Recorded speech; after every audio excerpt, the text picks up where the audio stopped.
Hi, I'm Erica Christensen. Since I was a kid, I've always loved chemistry. I used to mix stuff in the kitchen trying to make my own little experiments.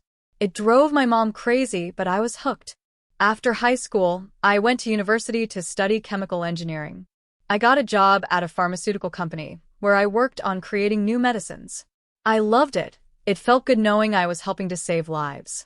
3 years ago, I met Isaac at a party our mutual friend hosted. He was tall, had sandy blonde hair, and a smile that lit up the room. We hit it off right away. "Hey, I'm Isaac," he said, holding out his hand. "And I'm Erica." "Nice to meet you," I replied, shaking his hand. We talked all night, and before I knew it, we were dating. Isaac was charming, always knew the right thing to say, and made me feel special. After 3 years of dating, we decided to get married. Our wedding was small, just close friends and family. After the wedding, I moved into Isaac's family home. It was a big old house where his mom, Ariane, also lived. Ariane wasn't well, and Isaac took care of her. I was new to this situation but wanted to help. "Isaac, have you thought about maybe getting her into a care facility? They could give her the medical care she needs," I said, trying to be gentle. Isaac looked uncomfortable. "I don't know. Mom's always wanted to stay here.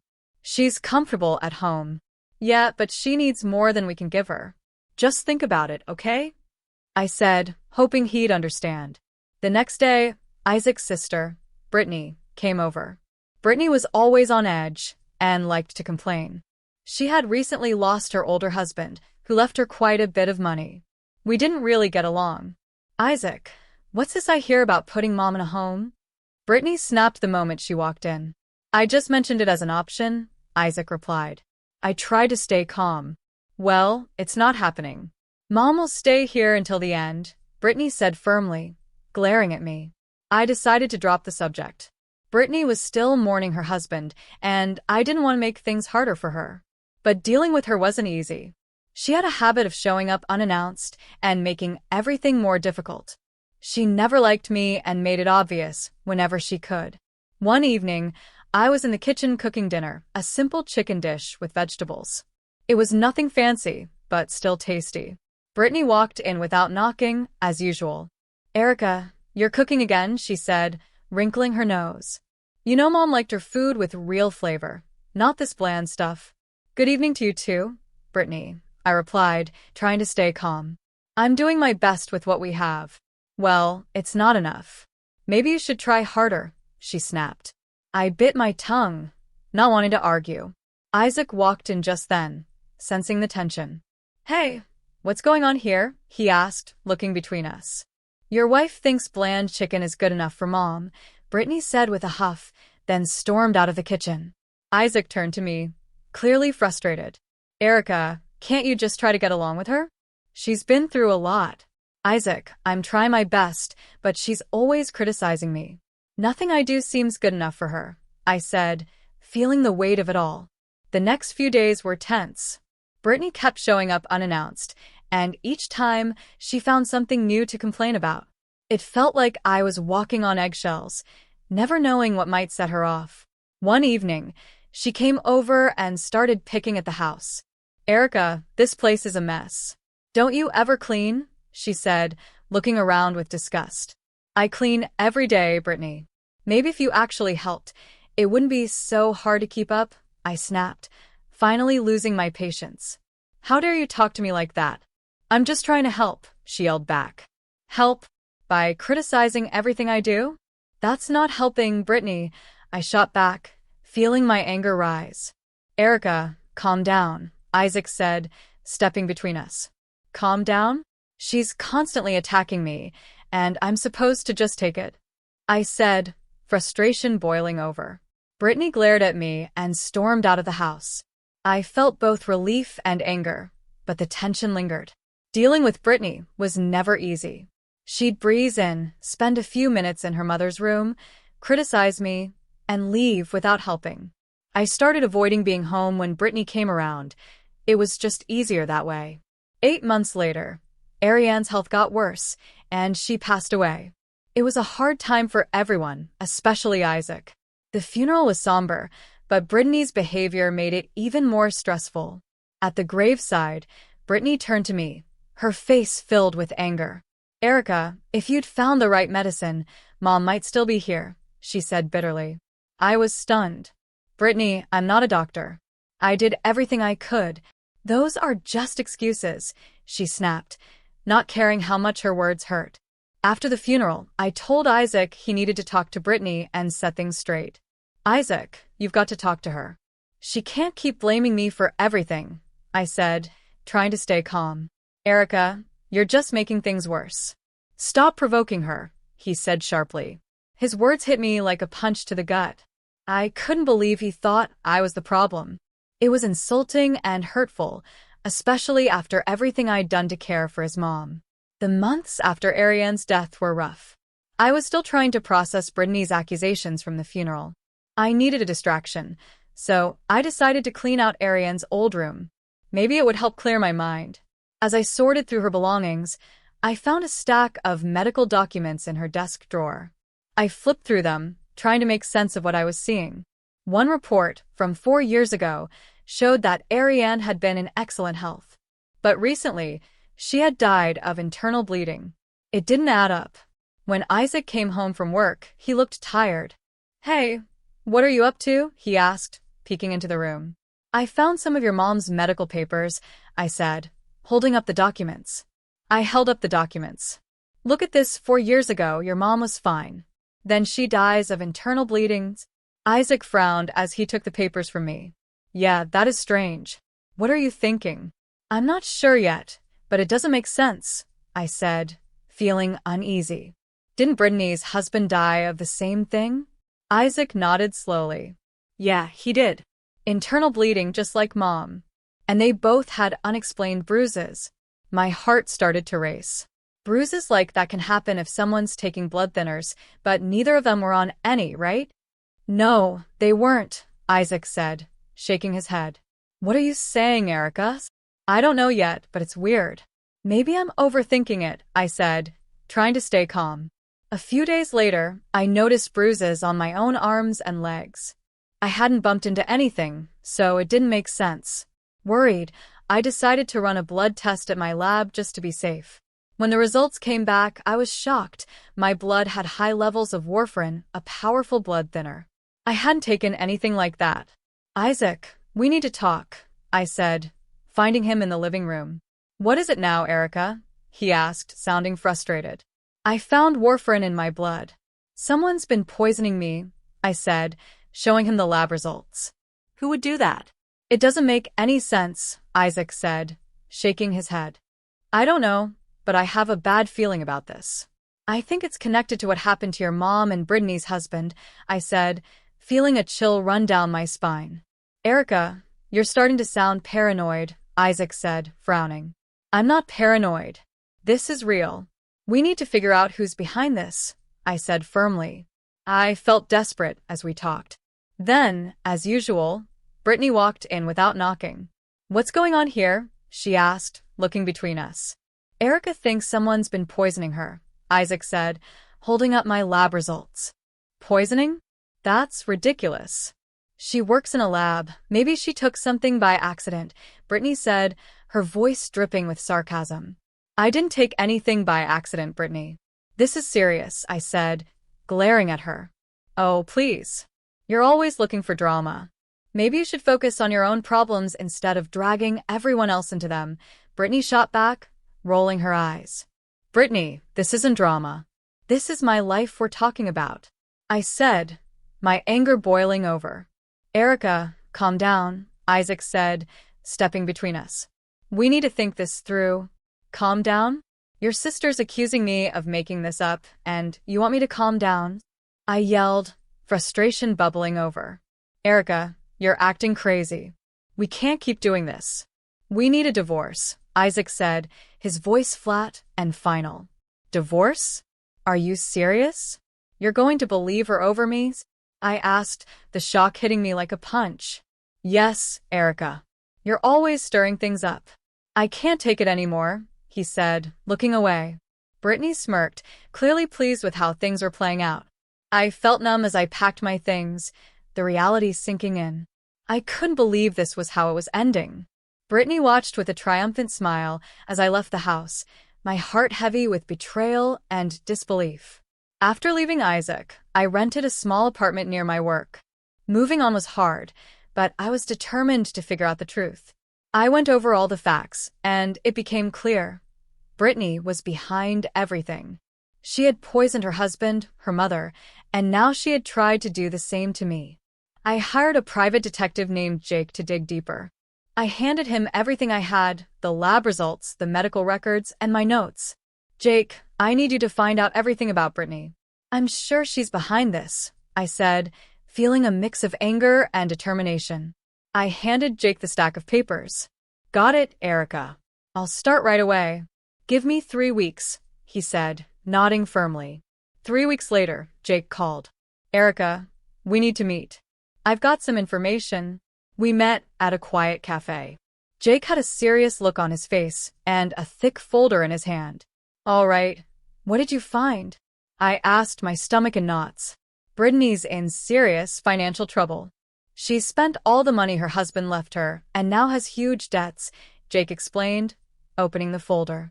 I looked through the documents, my anger growing. "So, she's been killing for money.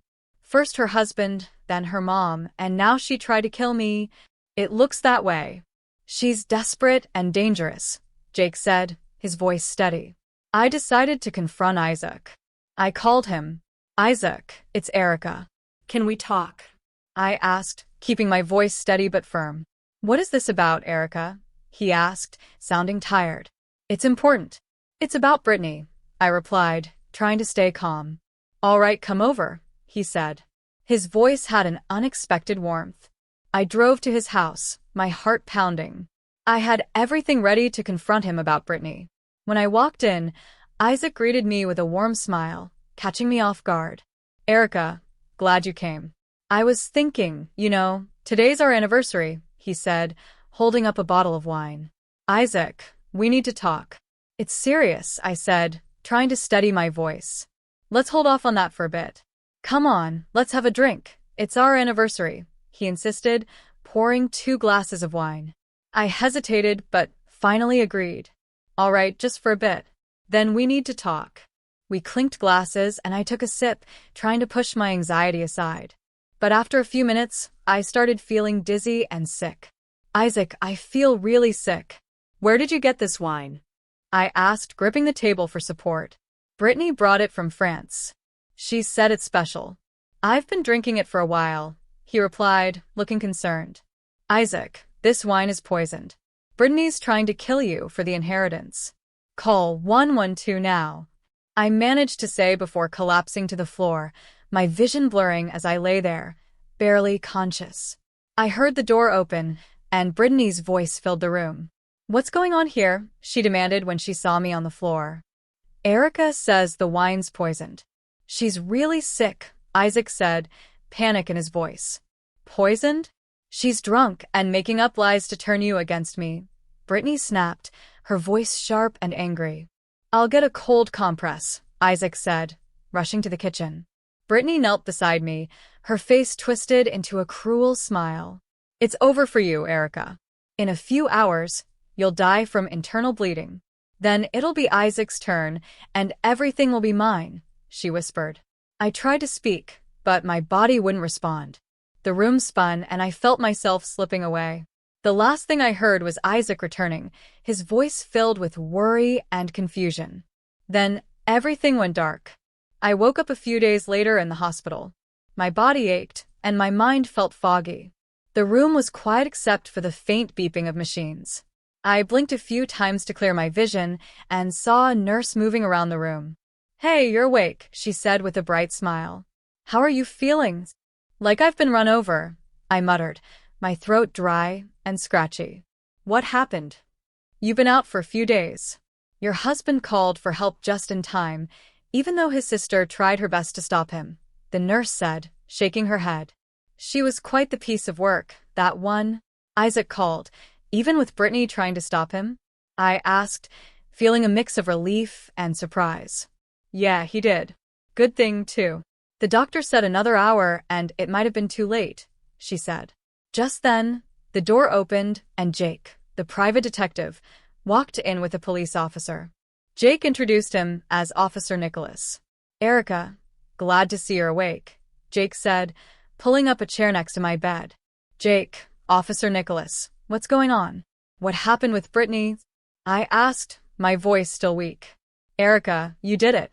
You helped us catch a dangerous criminal," Jake said, his voice steady but kind. "A criminal case has been opened against Britney," Officer Nicholas added. "We exhumed the bodies of her ex-husband and her mother. The tests confirmed they were both poisoned with warfarin." "Warfarin, just like me?" I whispered, tears welling up in my eyes. "Yes, the same substance. It caused internal bleeding, leading to their deaths," Nicholas explained, his tone serious. I couldn't hold back my tears anymore. They streamed down my face as the weight of it all hit me, relief, sadness, and disbelief all at once. I lay there crying with relief, listening to everything Jake and Officer Nicholas were telling me. The nightmare was finally over. "Erica, you were incredibly brave to come forward with all this. You saved lives by exposing Britney," Jake said, placing a comforting hand on my shoulder as the nurse continued her checks. Jake and Officer Nicholas discussed the next steps in Britney's case. I listened, feeling a sense of closure, but also a deep sadness about Isaac. "Erica, if you need anything, don't hesitate to call," Officer Nicholas said as they prepared to leave. "Thank you, officer. I appreciate everything you've done," I said, truly grateful for their support. After they left, I leaned back on the pillows, staring at the ceiling. The relief of knowing Britney was caught was overwhelming, but I felt empty thinking about Isaac. It would take time to heal, both physically and emotionally, but with Britney out of the picture, I finally had a chance to rebuild my life, one step at a time. The day of the trial was nerve-wracking. I sat in the courtroom, my heart pounding. I knew I'd have to face Britney and share everything she had done. Isaac was there too, but his face showed doubt and confusion. He still couldn't believe his sister was guilty, even though the evidence proved she tried to poison him as well. As we waited for the trial to begin, Isaac turned to me, his voice low and tense. "Erica, I can't believe Britney would do something like this. It feels like you're just out for revenge." His words cut deep. I couldn't understand how he could still defend her, even with all the proof against her. When the trial began, the prosecutor laid out the case, explaining Britney's actions and presenting the evidence we had gathered. I was called to the stand as a witness. My hands trembled as I took my seat. "Erica, can you tell us about your suspicions and the evidence you found?" the prosecutor asked, his voice calm and steady. I took a deep breath and began. I started noticing strange symptoms after moving in with Isaac. His mother's health declined rapidly, and she had unexplained bruises. "I found similar symptoms in myself later on," I said. "What did you find in your investigation?" the prosecutor asked. "I hired a private detective who discovered that Britney was in serious financial trouble. We found evidence that she poisoned her husband and was likely trying to do the same to me and Isaac for money," I explained, my voice shaking. "Did Britney ever say anything to you that indicated her guilt?" the prosecutor asked. "Yes. Just before I passed out, she told me it was over for me and that after I died, Isaac would be next. She wanted everything we had," I said, my voice breaking with emotion. The defense lawyer stood up to cross-examine me. "Erica, isn't it true that you and Britney never got along? Couldn't this be a personal grudge?" "No, this isn't personal. This is about stopping a killer," I said firmly, refusing to back down. As the trial went on, more witnesses testified, and the evidence against Britney kept piling up. The private detective presented his findings, and the medical examiner confirmed warfarin in the exhumed bodies. The tension in the courtroom was intense. When Britney was called to the stand, she denied everything at first. But as the evidence mounted, she finally broke down and confessed.